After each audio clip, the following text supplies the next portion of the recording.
Oke, bismillahirrahmanirrahim. Jadi berlatihlah untuk mengatakan apa ya, tidak ya tadi ya tadi sampaikan bahwa memang apa ya kalau mengatakan tidak itu kayak kasihan gitu ya, kasihan atau tapi kita harus tegas ya tegas karena apa? Karena untuk menunjukkan bahwa kita itu juga punya kehidupan ya. Kayak misalkan gini, eh, kadang kadang orang-orang itu bisa memanfaatkan kita ya. Jadi jangan sampai kita itu dimanfaatkan yang tidak baik oleh orang lain. Ya misalkan karena kita nggak enakan gitu kan ya. Ah dia kan nggak enakan itu orangnya. Ya udah tugasnya diserahin aja sama dia. Kalau sama dia memang beres aja semuanya gitu kan. Biasanya seperti itu. Nah untuk mengantisipasi bahwa saya nggak bisa di seperti itu kan. Saya orangnya baik, tapi ketika ada hal-hal yang seperti itu saya juga tegas gitu. Nah, juga sertakan penjelasannya kenapa gitu ya.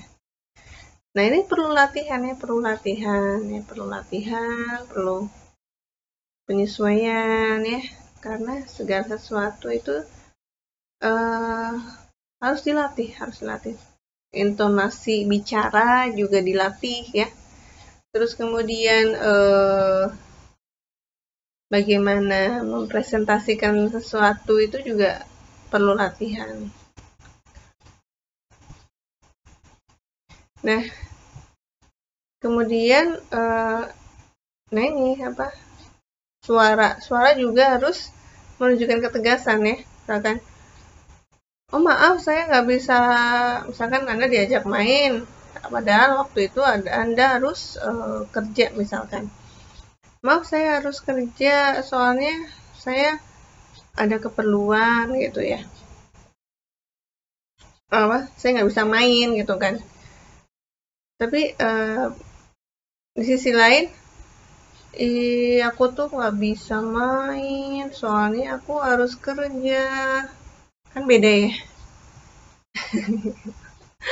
istilahnya seperti itu. Jadi, Anda harus tegas ya, tegas. Membuat orang jadi, oh nggak bisa. Jadi orang itu tahu, oh Anda kalau udah ada prinsip, ya nggak bisa diganggu gitu. Nah, kemudian ketika Anda menjadi seorang pendengar ya, Anda harus mendengar ya, mendengar orang, respect ya, respect. Ya, kalau mendengar ya jangan main handphone gitu ya. Misalkan ada teman mau curhat, oh ya udah sini curhat, mau apa gitu kan. Dengerin aja, dengerin yang baik, tulus itu ya. Jangan jangan dengar terus kemudian Anda apa main handphone atau gimana gitu ya.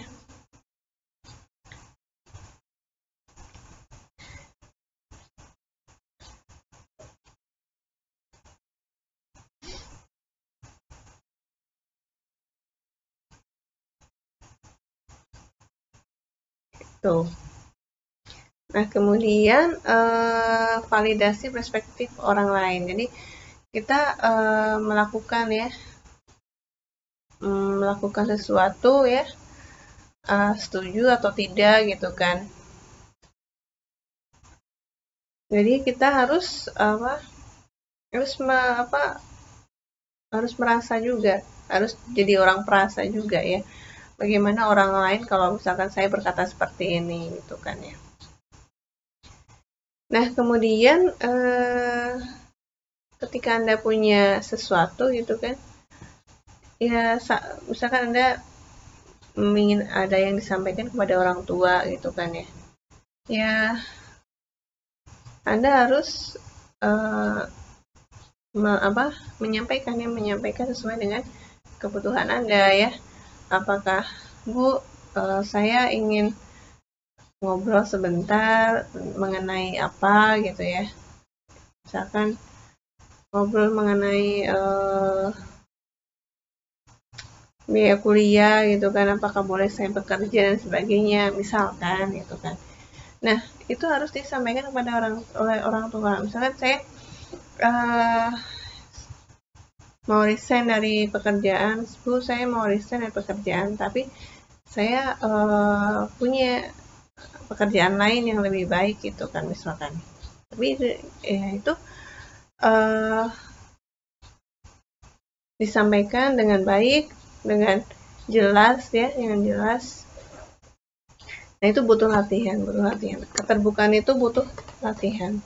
Kalau nggak dari sekarang, ya kapan lagi gitu kan ya. Nah, kemudian ketika Anda punya konflik kan kadang berbeda pendapat dengan teman ya. Saya kalau misalkan dalam organisasi ya, gitu ya, ada perbedaan pendapat, misalkan gebrak meja atau gini, ya nggak apa-apa gitu kan. Pokoknya saya pengennya begini, ini apa argumen saya seperti ini. Saya sampaikan seperti ini. Tapi ketika udah istilahnya udah tamat nih, misalkan udah sore nih, yuk, udah capek, makan bareng yuk, ya udah makan bareng, hahihi bareng gitu kan. Yang kalian lihat misalkan gebrak meja atau apa istilahnya terus tuding-tudingan, nggak boleh kayak gitu, gini ini harusnya seperti ini, debat sana sini.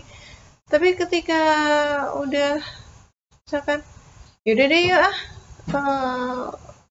udah mentok nih, nggak ketemu jawabannya, kita makan dulu aja kali ya, makan terus sholat terus apa gitu ya, terus habis ya udah kita di kantin ya hahaha aja gitu sama temen yang sama gitu, yang tadi adu argumen. Karena kita harus bisa membedakan antara hubungan personal ya dan hubungan profesional. Dan dari saat itu adalah teman organisasi sedang membahas sesuatu. Jadi kita harus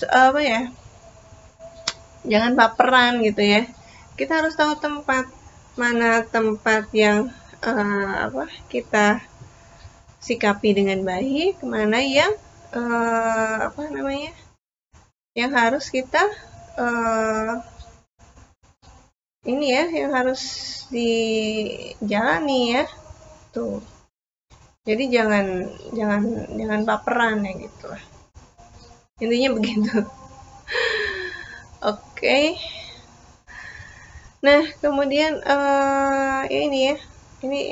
ini cuma konsep aja ya. Jadi misalkan saya setuju bahwa pendapat Anda ini hanya kata-kata singkat aja. Oke, demikian dari saya. Semoga Anda lebih memahami ya bagaimana konsep diri dan bagaimana kita harus membangun kepercayaan diri, pentingnya kepercayaan diri ya.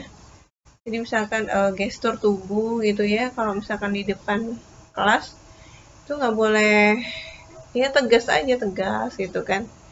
Terus kemudian kita menyampaikan itu jangan irit suara ya. Jadi disampaikan aja begini. Nah, itu perlu latihan, perlu pembiasaan dan perlu kontinuitas dalam melaksanakannya gitu. Oke, demikian dari saya. Assalamualaikum warahmatullahi wabarakatuh dan terima kasih atas perhatiannya. Oke.